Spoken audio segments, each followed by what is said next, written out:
Right, so hello and welcome to today's episode of Comms Business Live, where we're joined by Ben Avery, Head of Channel at Gradwell, and Darren Standing, Chief Product Officer at Gradwell, to talk about the PSTN switch off and how MSPs and resellers can capitalise on this once-in-a-generation opportunity. And we're going to discuss during this session why the delay has happened and what resellers need to do, how to turn this simple VoIP switch into a higher margin opportunity, the risks of doing nothing about it, how to make these IP-based solutions more attractive to your customers, and why now is the best time to educate your teams about the opportunity and lock in your customers for the long term. So I think a starting point might be if I ask you, first of all, for context, what were the main reasons for moving the PSTN switch-off date? Well, I think the primary one was that during the initial sort of testing phases that BT were doing with the switch off in their exchanges, they found that a lot of the critical services that were running there didn't actually have a functioning alternative. So you've got services like alarms, telecare, emergency service lines. None of those would function in the all IP world. So yeah, some of those services haven't really got a sort of a deployable alternative in an all IP network. And yeah, for example, if you look at a lift line, that gets power directly from the analog phone system.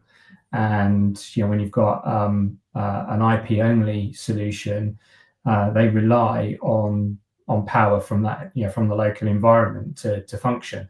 And a lot of services don't have access to resilient power, so IP can't stay up in the event of a localized power outage. So it's not going to function.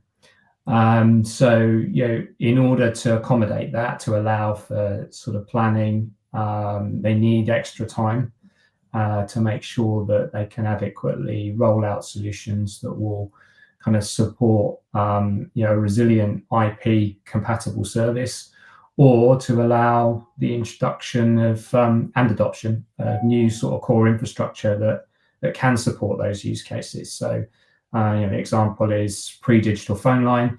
It's been sort of put together as a bit of a way to extend the life of those services, and that's going to take time to roll out to the exchanges that are going to need it. So yeah, I think that's the kind of primary driver for it.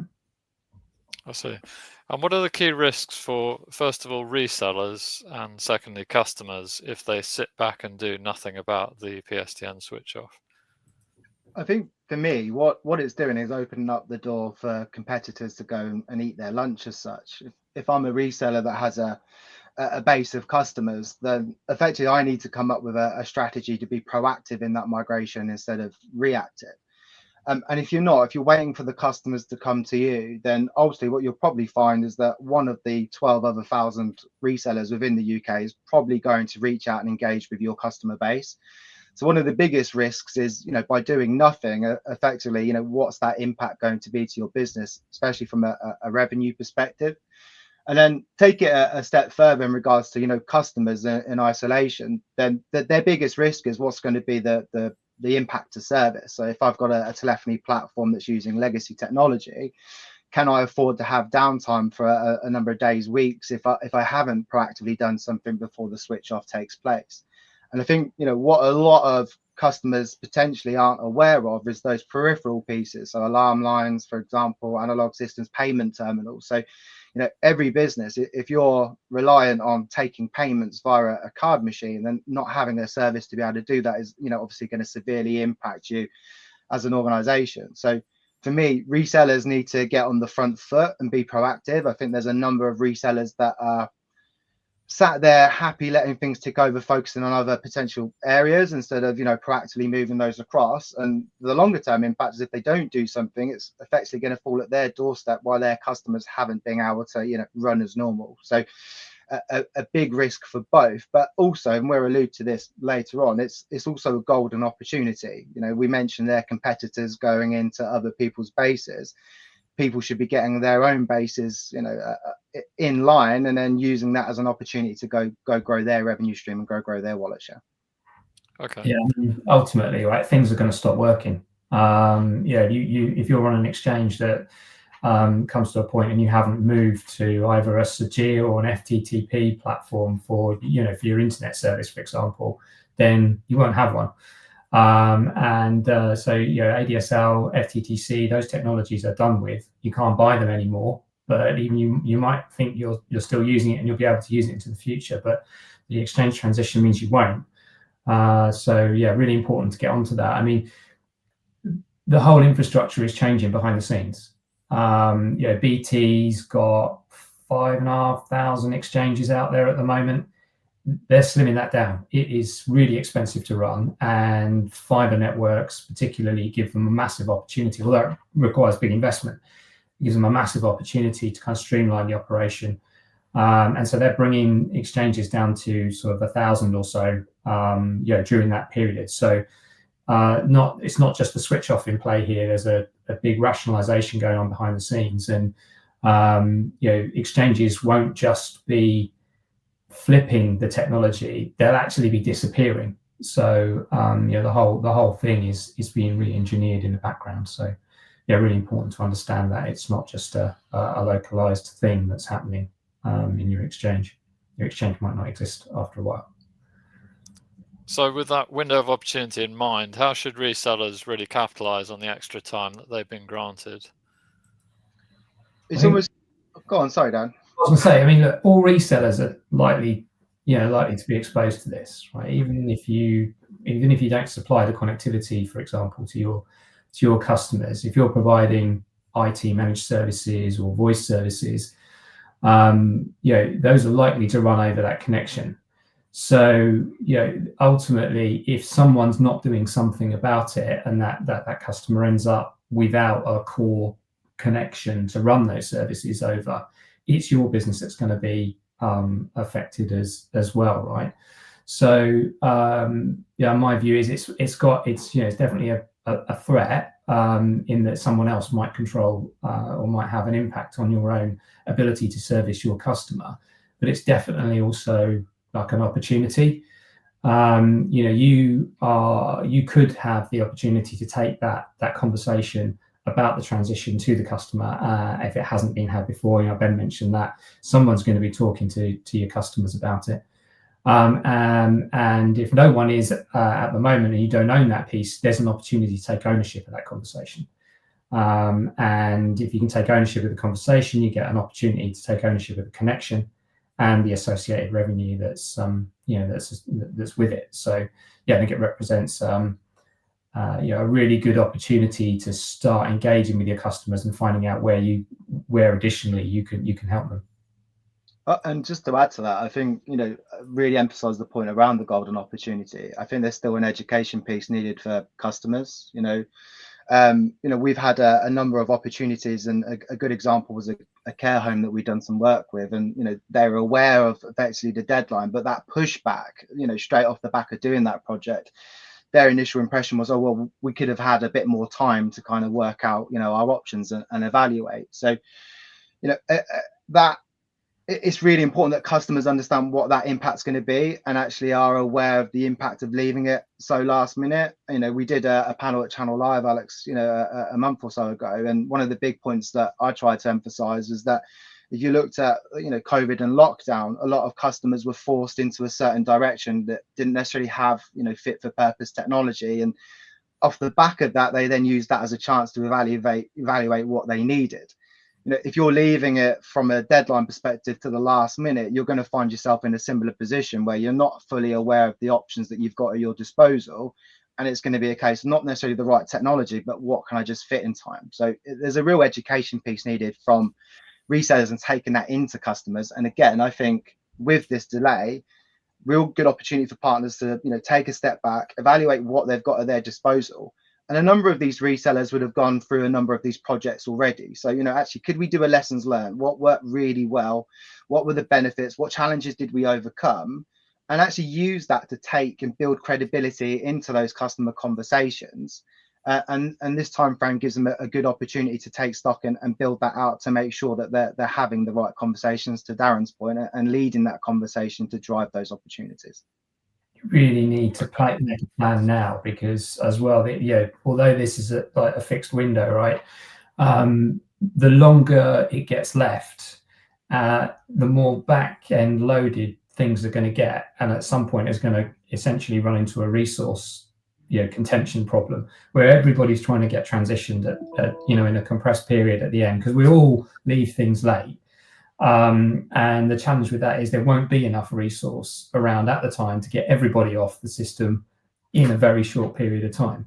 So making a plan to get ahead of it and gradually transition your base is really important. And I think that one of the best uses of the remaining time is to make a plan that kind of fits that window, with a bit of contingency at the back end, of course, to allow you to kind of absorb the inevitable sort of interruptions or delays that do come along. But yeah, I think getting a plan sorted is really the most valuable. And I guess the first step to that is really going about making an audit of your customer base and supply chain to spot any untapped opportunities. What's the best way for resellers to go about doing that?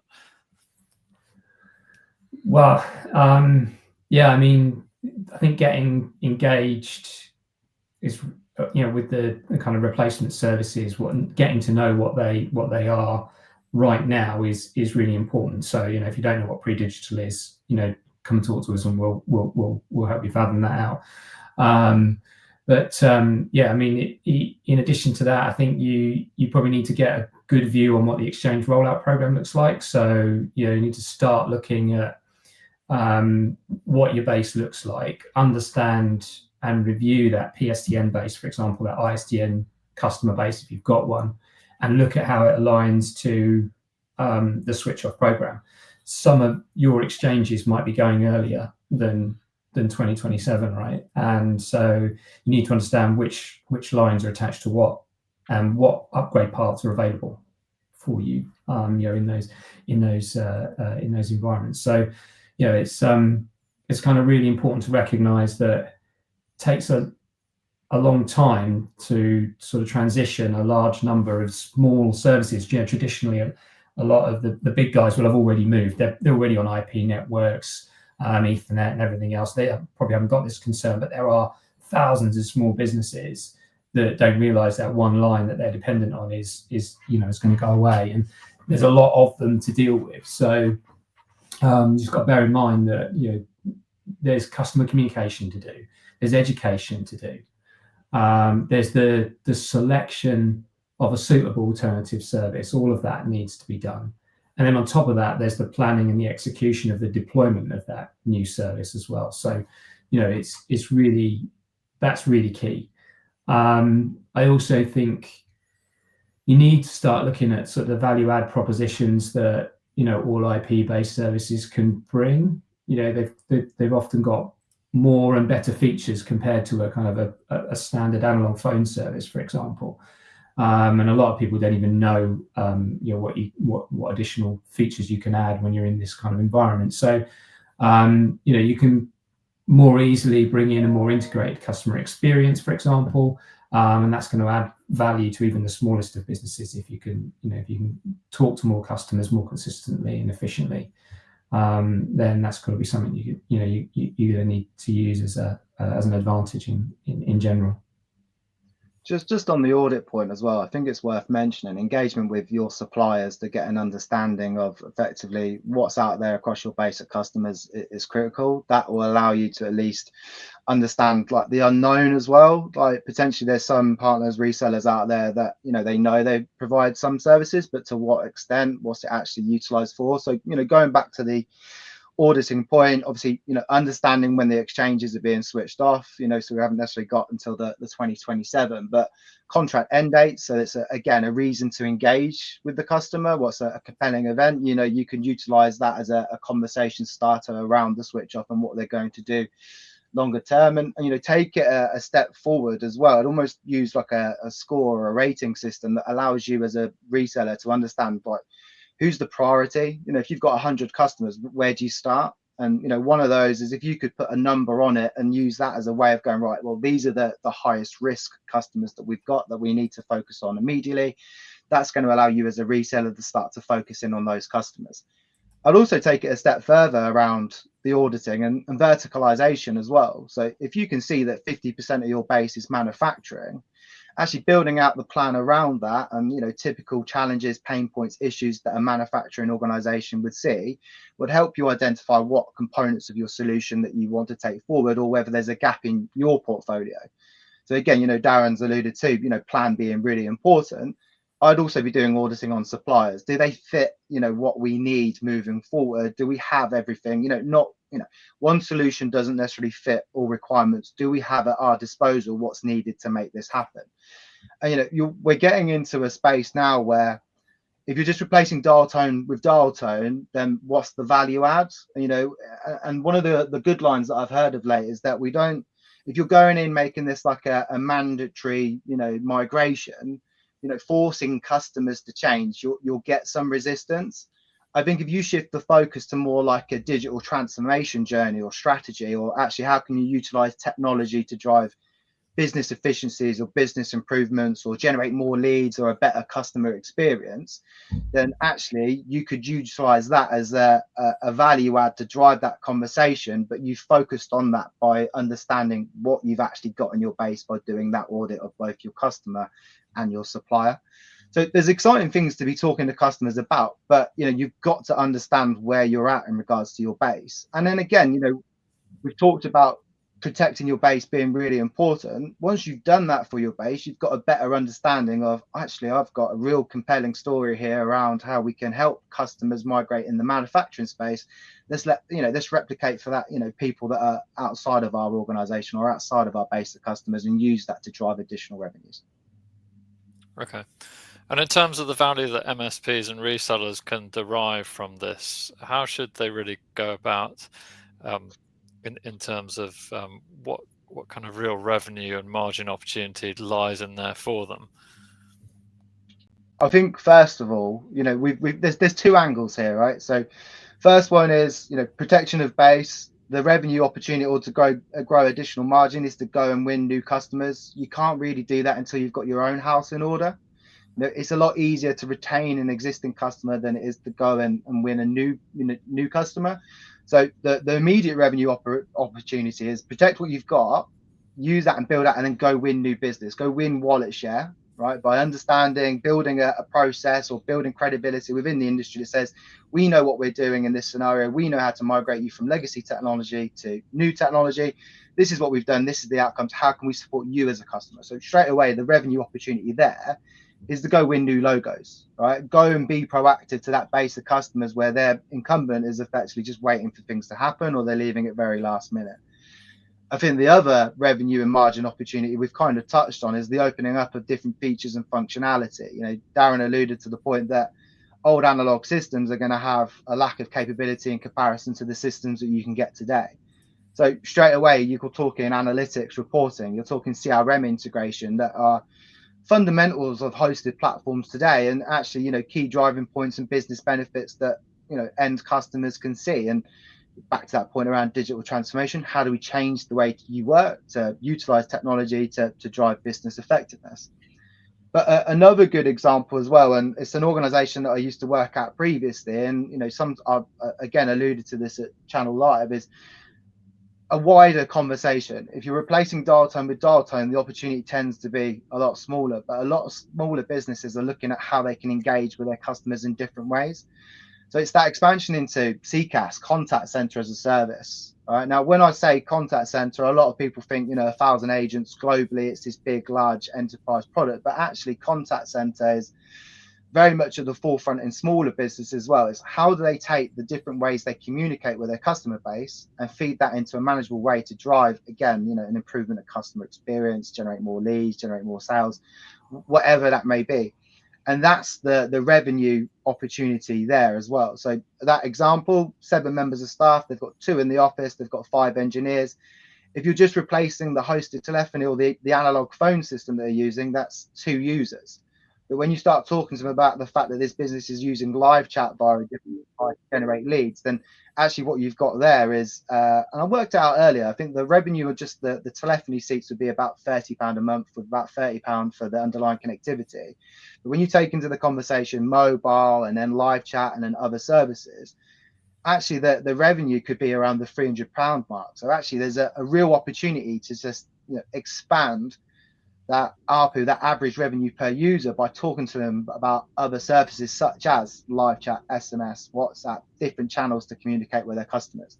So just to summarize, get the existing base lined up so you can build up from it. The opportunity for additional revenues to go after customers from the incumbents that are being reactive. You guys go be proactive, go win that business by driving that conversation. But actually you've then got other features, functionality that you can sell into that customer that really then adds that value.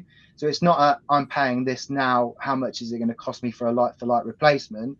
It's actually you're going to get all this value, all these benefits, we're going to solve these problems and challenges, and it's not necessarily a price conversation. Yeah, it's definitely like a door opener. So you're going to be able to access the customer in a slightly different way. You're leading the conversation about a key issue here with your end customer. And a lot of end customers, they won't have the time to research or recognize all of this. So they need guidance and they need recommendation.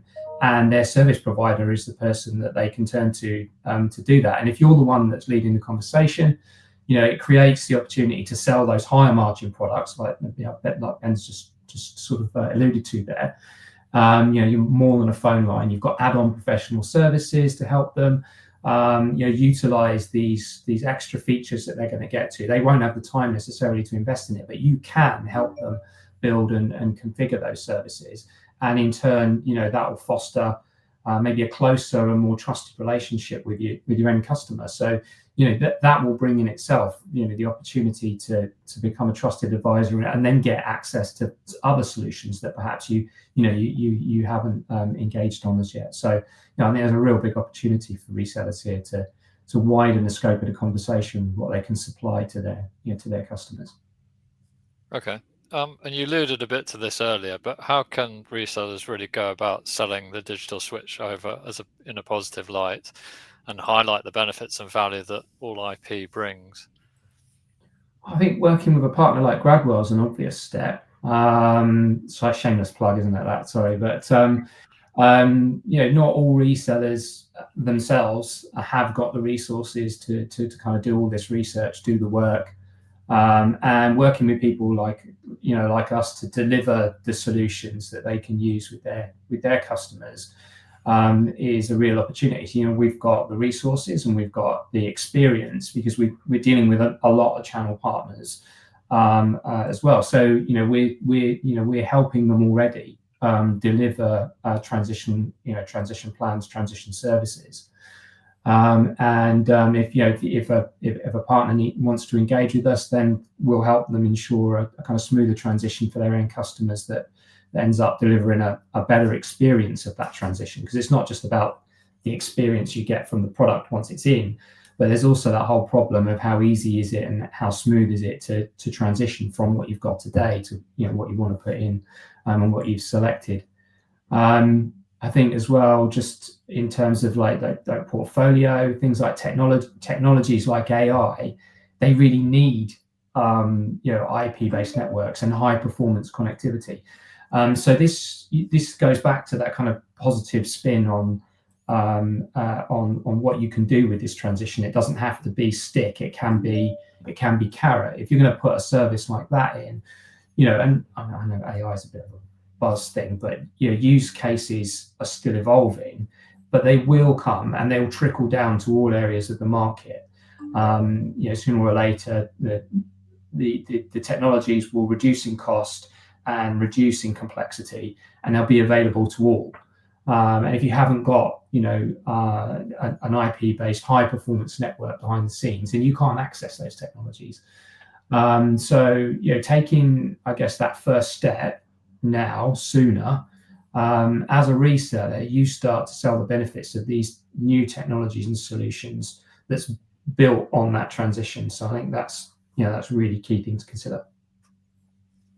For me, I think just to really summarize it, and the mindset change should be is there's probably a number of resellers that are going out there, and we touched on it earlier, mandatory migration. You've got to do something, and if you're forcing customers that angle, then you're always going to get that resistance. So start looking at objectives, look at business outcomes, and that's how you can, really put this into a positive light. Yes, you do have to change, but actually let's use this embrace change and use this as an opportunity to, bring your business communications into 2025, right, and beyond. So for me, get rid of the mindset around the mandatory migration. Something like digital transformation, something like customer experience for SMB. We've got, remote working from home policies, those kind of things, different tools that can drive change in the business that they can really put a value on. If you're generating more leads or helping them win more customers or retaining more staff, then actually there's some real benefits that they can get behind, instead of, look, you've got an additional 13 months till 2027 deadline on the January 2027. You've got to do something. This is a better conversation and a much more positive conversation to be had, and you're going to get a lot more, customers bought into that type of conversation. Then you need to do something. Right. So moving forward then, in terms of that education piece, what practical steps should resellers really be taking to educate their sales team and customers about why these new solutions are worth their attention and investment? I think I'll start with this one, Darren. I think a really good spot is to actually lean on your suppliers. Okay, so there's a lot of suppliers out there. My shameless plug this time, but there's a lot of suppliers that obviously partners are working with that have actually been discussing this for a number of years. I think the original release was 5-6 years ago, and then there's been a lot of content, a lot of playbooks, a lot of information collateral that's been built off the back of that actually you could already leverage from the relationships that you've got. So I feel like that should be a good step, making sure that you've got everything that you need, the information or the content to take to your, members of staff, so they understand. And I think what you also need to do, remember, like, a reseller has many touch points in regards to the customer support, provisioning, billing, technical, making sure that the messaging and the process that you as a reseller are taking forward is consistent. And I think that's a really big thing as well. There's a lot of, I think different resellers have different views on regards to will the migration or the switch off actually happen, when's the timeframes, actually what products and services are appropriate. And you need to have a consistent message across the board, because someone that's more technically minded might have a different view from a salesperson.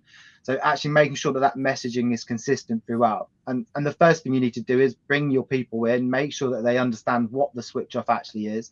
What's the impact? It's not just telephony, it's those other services, alarm lines, lift lines, the list goes on, that they need to be aware of. So when they're having those conversations with customers, they're equipping the customer with the right information.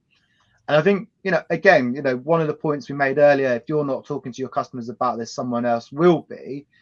How do you build then credibility in regards to a vast range of different people that are trying to have that conversation? And by being accurate, by understanding and being a source of truth, then actually that's going to put you in a good position to make sure that you're driving that customer conversation. So internally, really important, make sure everyone's got the same message, consistent messaging. Leverage your suppliers, so you've got content, collateral, white papers, reports that can support that messaging. So it's not just your reseller propaganda trying to make an extra sale. And then the other side of this is actually what tools have you got at your disposal as a reseller to take this information to your customers, whether that's webinars, campaigns. Again, your suppliers will have this kind of process or a template that you guys can leverage as resellers that can support you in doing this quickly. So we've mentioned it's time to take stock, evaluate, plan. We still need to get a move on. The push from 2025 to 2027 makes everyone think they've got another 2 years, but the reality is it's a 13-month push down the line. So it's not that long that we've got. So plan, make sure that you've got the right solutions in place. More importantly, make sure that your staff, your team understand what that messaging is as a business and how you're taking that forward. But make sure, and then we can utilize that to engage with customers to drive that conversation. But they don't just see it as a sales technique. They see it as actually really credible information. This is going to be the impact if I don't do anything. This could potentially be some of the business outcomes, going back to that point about selling other products and services that really add value. And they've got a full picture then. If I don't do anything, this is where I'm going to end up. But actually, if I do something now, and I think that's the key point. If I'm adding value now, why wait 12 months? Why wait 6 months, 9 months, whatever that may be? If you can really add value now, that drives that change. Why would I not want to benefit from that today instead of waiting for that official switch off. And by educating, internally and getting everyone aligned, I think you can really drive that messaging. Great. Okay. And if people are interested in finding out more, learning more about the PSTN switch off delay and the opportunities around it, where's the best place for them to go? We've got a lot of content on our website in regards to the switch off. I think actually these kind of conversations are better off than like one-to-one sessions, whether that's face-to-face meetings, setting up calls, and kind of supporting you as resellers around these conversations, evaluation of product portfolio. So straight away, I'd go to gradwell.com. And then obviously, that's a really good starting point to get an evaluation and understanding of the products and services that we have at our disposal.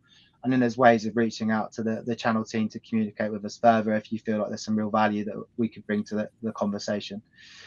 Like I said earlier, a lot of the content, collateral, templates, audits, those kind of things we can have at our disposal. But more importantly, as customers, or resellers, we can support you in those conversations and understanding what we have that can support you in supporting your customers' transition. Great. Well, thank you for your time and sharing your insights, Ben and Darren. And thank you, everybody, for listening. Cheers, bye. Thank you.